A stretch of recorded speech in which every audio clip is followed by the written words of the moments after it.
Hey, this is Professor Game, where we interview successful practitioners of games, gamification, and game thinking who bring us the best of their experiences to get ideas, insights, and inspiration that help us in the process of getting our students to learn what we teach. And I am Rob Alvarez. I'm the founder of Professor Game and professor of gamification and games-based solutions at IE Business School, EFMD, EBS University, and many other places around the world. And if this content is for you, then please go ahead and subscribe to our email list for free at professorgame.com/subscribe. Hey, engagers, and welcome to another episode of the Professor Game podcast. And we have Anton with us today. But Anton, we need to know, are you prepared to engage? Yes, I'm prepared to engage. And eager to engage, finally. Amazing. Let's go. We did have a couple of technical glitches before getting to this point. So fingers crossed everything goes as smoothly as it can go, because we have Anton Hecht with us today, who is a lecturer at Sheffield Hallam University. He recently finished a Ph.D. in games for art in public space with others, and he makes gameful artworks across mediums, including orchestras and dancers. He makes installations and experiences in non-traditional spaces. He has created work for many galleries and art centers, including the South Bank in London. And much of his work is filmed and placed online, where he has over 2 million views in a YouTube channel. He began the idea of Orchestral Flashmob in a bus garage in Newcastle, and he looks for ways to engage others and to get them to contribute to making artwork in some manner. So, Anton, is there anything we're missing from that intro? No, it's completely comprehensive. Let's do this. So, Anton, run us through a day in your shoes. We want to be there with you. We want to live a little bit of your life, so to speak. Okay, well, it normally involves either preparing lectures and workshops for the university or actually being here in the university and doing those, often around games or some kind of game subject. It also involves making artworks in the public space. So, yeah, I'll be like looking into games, researching games for the lectures, for the teaching, but it kind of also feeds into my own kind of practice of making these artworks that have some kind of gameful principle or edge to it. So lots of listening to podcasts, including yours and Ludology and other design ones. Lots of reading research papers as well. So, getting the kind of ideas around games, game studies, and also play theory. I'm quite into, the idea of play and how that's separate to games. So lots of that kind of stuff. Try and get a break in, go to the gym. I've got 3 daughters. They're all quite grown up now. So I normally sort of like ring them and then give them money for them to purchase various things. So lots of family, lots of researching, playing, developing games. I try and go to art galleries quite a lot as well, or see theatre and that, which also feeds into it. And I try to play like a digital or board game at least once a week as well, to get the ideas, the mechanics and themes that are out there. So, just a general kind of milieu of immersing myself in various cultural works and artifacts, and then drawing from that to make my own work or to incorporate it into lectures. Also workshops with the public as well. I do lots of stuff with community groups and schools and things alongside the university lecturing.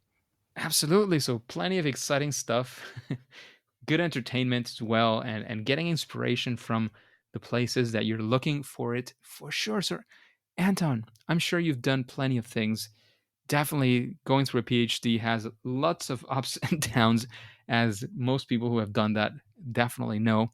But we want to know of one of those favorite fails or first attempt in learning, especially when it has to do with games, as you seem to enjoy very much. So can you guide us through one of those where you were trying to do something and it just didn't work, or whatever that looks like? And how did you get out of it? What did you learn, essentially?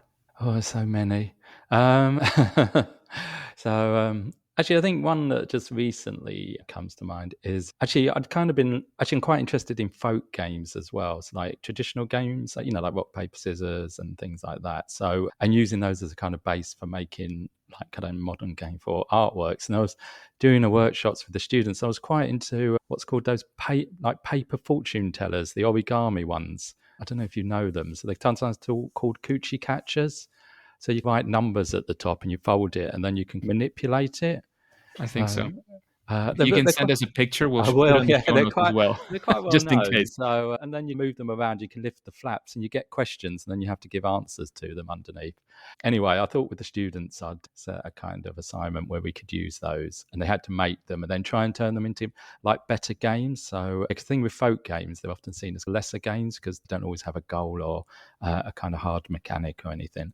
So, anyway, I set this assignment, and I got all these kind of like papers out and everything, and I went through like a lot of videos about how to fold it and that. And yeah, it was a lesson in game design principles, but just as the lesson went on, I could tell that they weren't really that into it. And then also, it hasn't actually got uncertainty, which is a big game principle. So really, it's quite limited. It really is just a kind of playground game that doesn't really hold much appeal for these adult kind of game design students who are looking to get to Unity as quick as possible. So yeah, so that went all quite bad really, and it was running out of steam, and I decided to knock it on the head. I didn't do it with any other of the groups afterwards. I kind of switched tack after that. But yeah, so that was one thing where I think I was trying too hard to bring in some kind of folk game and kind of inspire people who are interested in digital games to have a go at a bit of origami. Yeah, that didn't really work And out what would because you it has do? no uncertainty in it. What would you do differently? Like if there was, you had a redo, or knowing what you had a similar opportunity, would you start in a different way? Like where would you go? What would you go for? Yeah, I was thinking that, yes, I'd probably plan it more with how can you add to it really. So, that would be the basic kind of, almost, I was thinking of it like an interface almost really. So it would be, could you add bits to it? Could you somehow make it have uncertainty?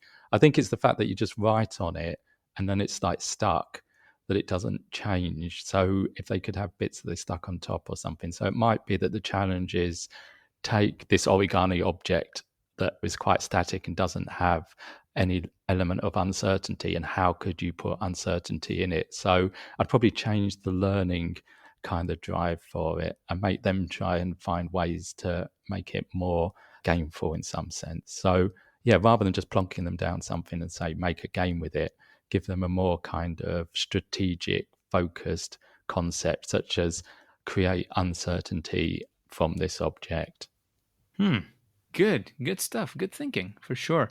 And let's actually go for the opposite now. How about a time where you set out to do things, they actually worked out? Let's talk about a proud moment. One of those things that, well, you set out to do this, you managed, and you basically want to tell the story. Oh, well, yeah, but well, I've been doing these artworks for people play just one note at a time, and I filmed them and put them together. And my idea was to have this like grand piano in a bus garage, and to get the public to come over and play one note each with a pianist who would play the chords. But actually, as it got closer to it, I did think like, oh, I don't really want to do this, and I don't really want to like get a big piano, stick it in, and get the public to do it. And then I started thinking like, oh, no one's going to want to do it at all. But actually, as it came, we did put the piano in and we set all these cameras up, and there was the pianist in the tails, and yeah, literally loads of people came over and played a note each, and they were all filmed. And then when I edited it together, it was a really like easy edit, and then I put it online, and yeah, it went quite viral. It got lots and lots of views, lots of press and everything. It was quite interesting, and that was also like my first, actually, because when I put it on, it was quite a while ago, but it was like when Guitar Hero was out, and I actually got an email from one of the kind of team that do Guitar Hero, and it's a good like gamification of the piano. And it was the first time I'd heard that phrase actually. So I thought like, oh, gamification, what's that? So I started to research it and that. So yeah, I realized that somehow innately I had been doing things that could be seen as games. Do you know what I mean? Like they had a lot of gameful properties. If you go back all the way to people like Kalios and Huizinga and that. So that fed into it. And actually, yeah, this bus station sonata thing I was doing was quite similar to some of the kind of mimetic interface digital music games that were out there, which were about lowering the kind of threshold for people being able to enter the musical experience and make music. So yeah, and the idea of mastery in that. So yeah, I'd kind of built it all into this piano thing in a kind of analog way. So I'm quite interested also in the transfer or transposition between kind of digital structures and analog structures. Huh. An interesting one. And it seems like it went quite well. And again, given how it went and how happy you were with the result, is there anything that you would call is perhaps as one of the success factors, one of the things that you say, this is probably the reason why it went so well? Yeah. Well, I think actually there was a few different things. And now looking back, I mean, I don't know how much about game? Well, obviously you're game Professor Game, but the idea of the magic circle, I think, which I didn't know then, but this idea about, it's the area where the game happens, and you've got the lip, and it's about getting people to cross over, but also this idea about seducing them over, having something that will draw them. And I think having the grand piano there, it was a bigger draw than I thought. But also on top, before I'd just been doing these projects, people played one note and they were just sort of like, actually, it was more like those instructional videos on YouTube where they've got the number written on the note or something.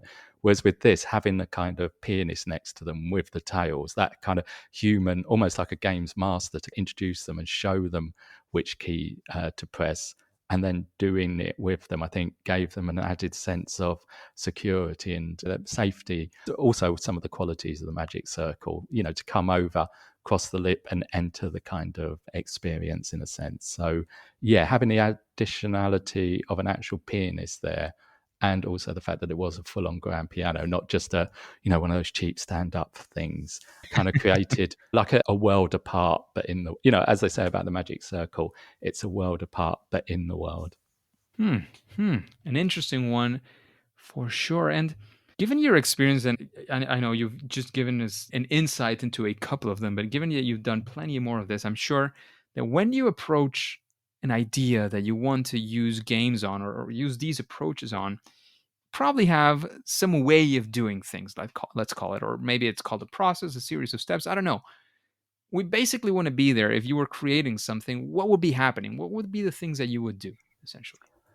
Well, as I said, I mean, quite a lot of it is research. So I would look, I mean, I look on Reddit a lot as well and things. So as I say, I'm quite interested in folk structures. So I try and look at folk games and games that people know as well. And then from that, try and take out something that can then become part of a kind of further developed game or artwork in some sense. So yeah, a lot of looking online and everything. And then sometimes I would do a kind of, got a little studio and I've got some people that I work with. So I might start to play test something in the studio, try it out with them before taking it out. Yeah, because there's it's process of iteration, obviously. But because what I do is like in public space, before I get to the public space, I need to know that it's at least got some kind of ability to work. So yeah, I'll often look at folk things, try and draw from that something that I can then develop into something, test it out in a small studio situation, and then take that out onto the streets to actually make it. So, but also quite a lot of it depends on like location and that. So also I'll kind of research, look at footfall, that kind of thing. So yeah, which is the best places to do it? Which places look visually the most interesting as well? Amazing, amazing. So lots of research, and maybe that has a little bit to do with you doing a PhD. Yeah, although when I say research, also it's that idea that about how easy, well, like not rules transference. So, one of the big barriers to people entering games is rules and being Hmm. able to like learn the rules to get involved. So, yeah, this idea of drawing from a folk cache, it's like they've already got some kind of idea about how it operates, or they might even recognize something in it and think, oh, I played that when I was a child or something. And that makes them want to come into the experience in some sense. So it's not something that they find hard, but it's something that actually attracts them because they may have some idea about it. Or it might be Hmm. something they want to learn. Yeah. So one of the things I did was this thing called sign language duel. So it's based around rock, paper, scissors, but it's new components that you do through sign language. So the idea is that by playing the game, you learn sign language in some sense. So people understand rock, paper, scissors. I've just put an extra level on it, which is that you play it using sign language. That sounds very cool. Thank you for all those ideas, Anton, because I'm sure the engagers will certainly take a bunch of those experiences and implement them in their future projects. Anton, talking about experience and the things that you've done and that we know have gone well and not so well, is there something that you would say is a best practice, or one thing that when you're creating these gameful experiences is something that you say, well, do this and you'll at least be a little bit better off?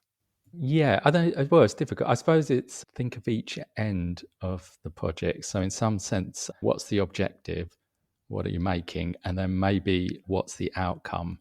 What are people going to get from it? But it's also balancing that idea. Yeah, I suppose. But for me, actually, yeah, best practice is balancing the kind of work that you want to make and what you want to create alongside what the experience for the user, like it's a contract really. So as I said, so I build the work up out of people interacting with whatever it is, the artifact, so which you could say is like the game object in Arsuf.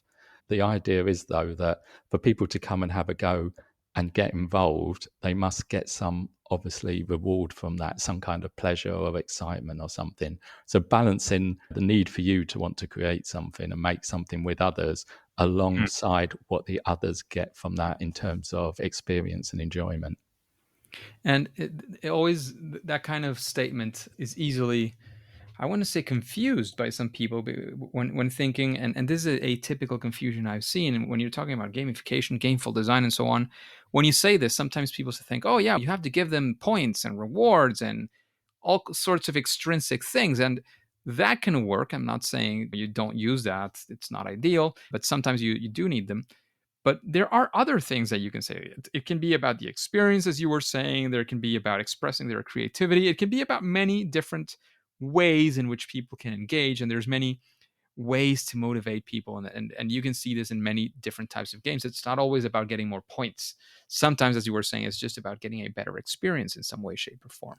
So, yep. Back to Kalios, I don't know if like Kalios, the original guy who came up with like the four kind of elements of games. And yeah, I mean that's quite, I always use that as a kind of guideline starting point as well. And also what you're saying, sometimes it's visceral, that idea about something quite physical as well. So, I mean, Mm, one kind of game for artwork I did was like swing ball, but I kind of made a swing ball that you could play on lampposts in city centres.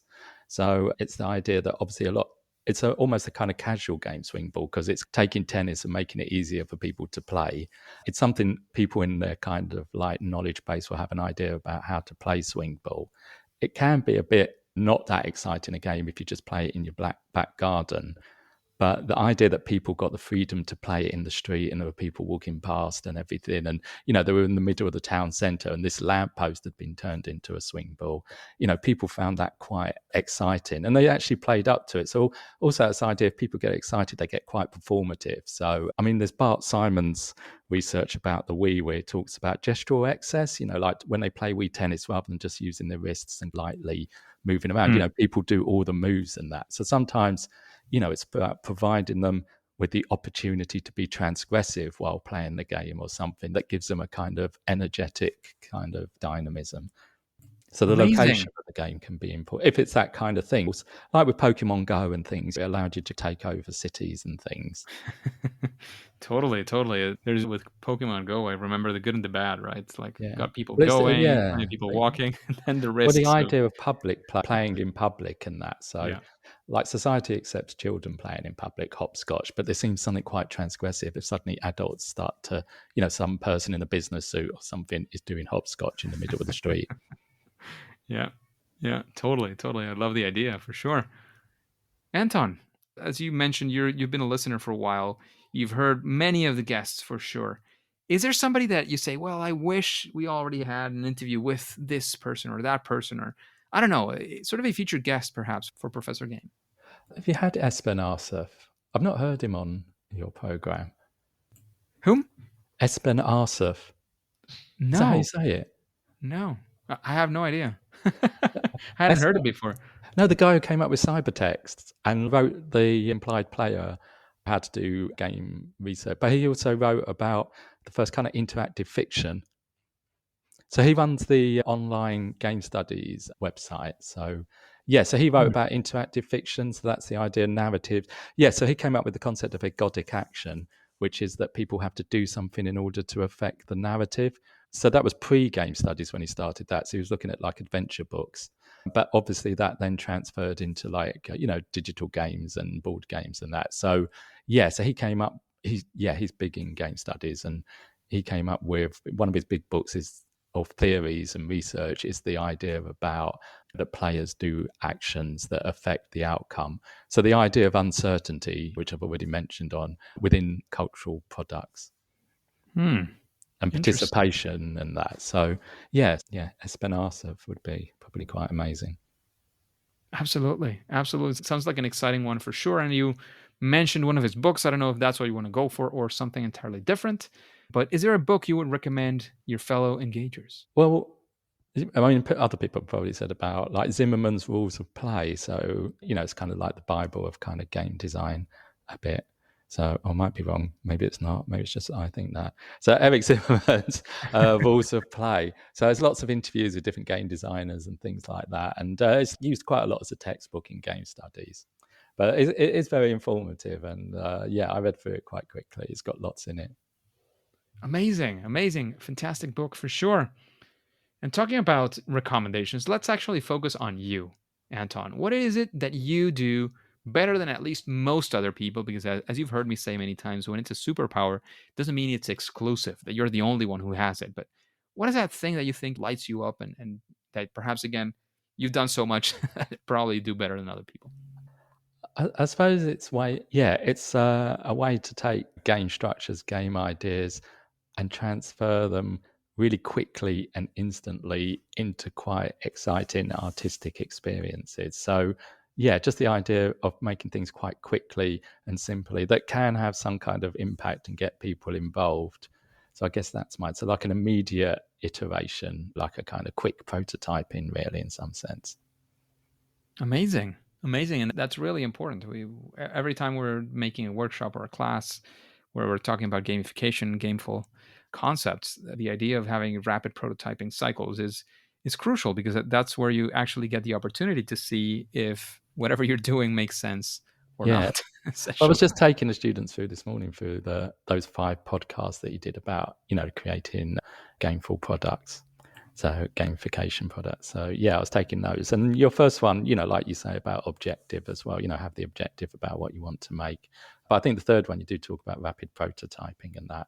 Mhm. And actually the idea of rapid prototyping as well does fit in with, in art, they talk a lot about, there's a kind of artwork that's bricolage and that, which is like making with what's around you.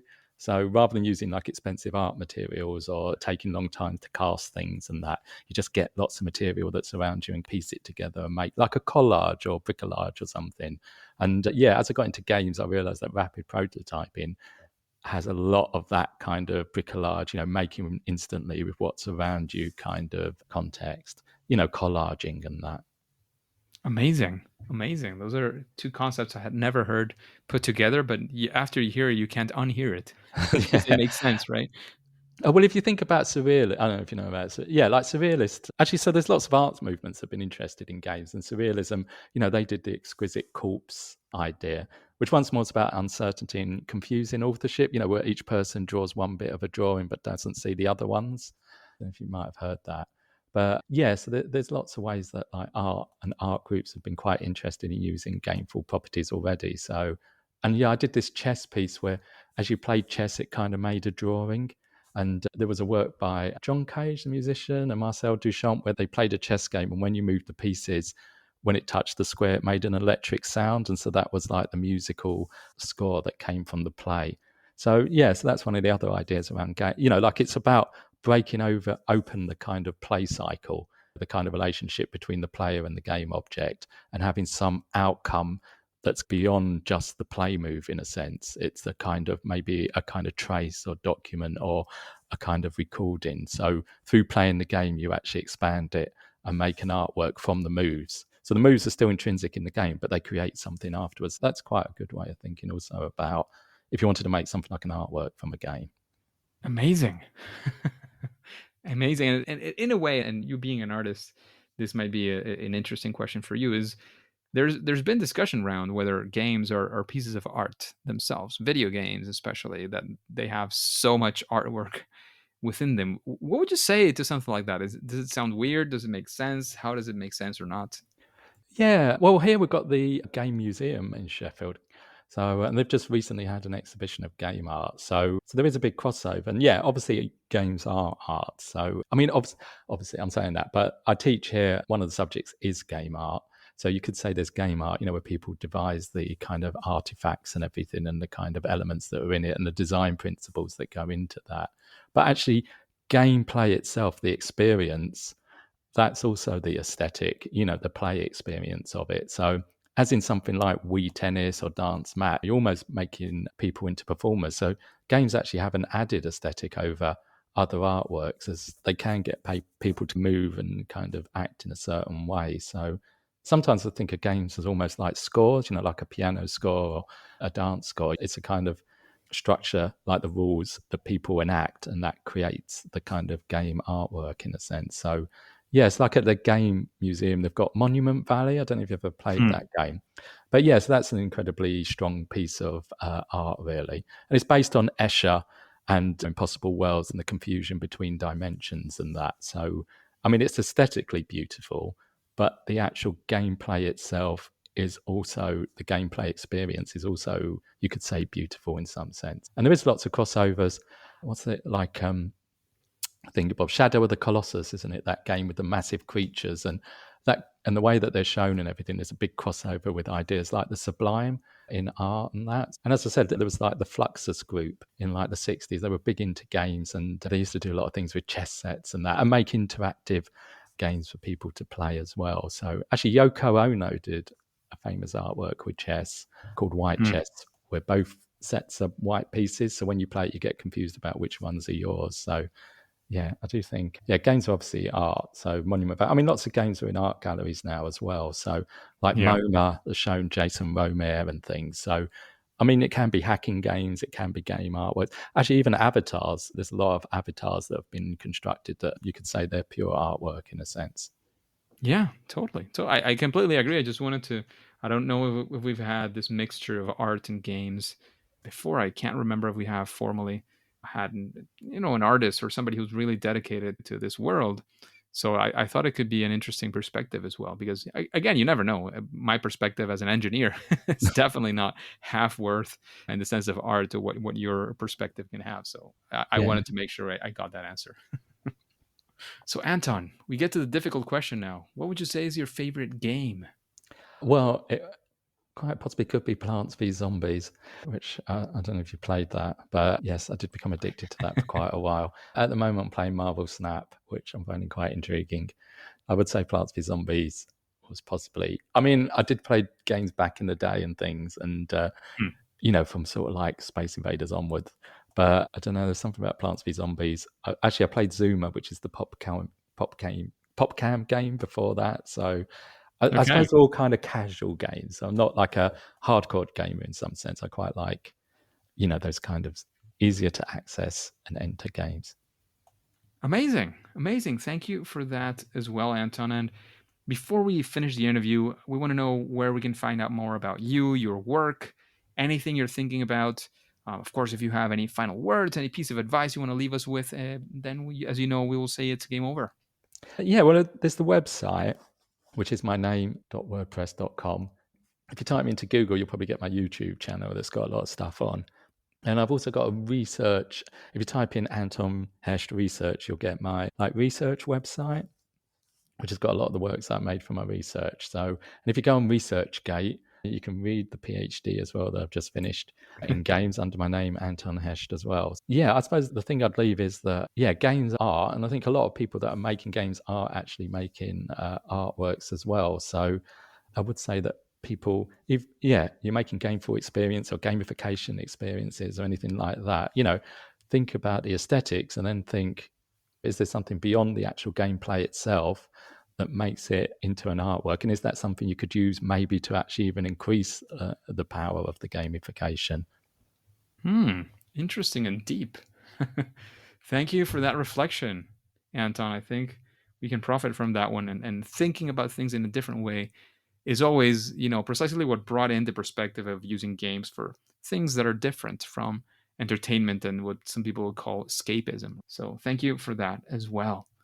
And Anton, thanks for being here. Thanks for taking the time for helping us push through the technical issues that we had at the start. It's like the Matrix. There's a glitch in the system.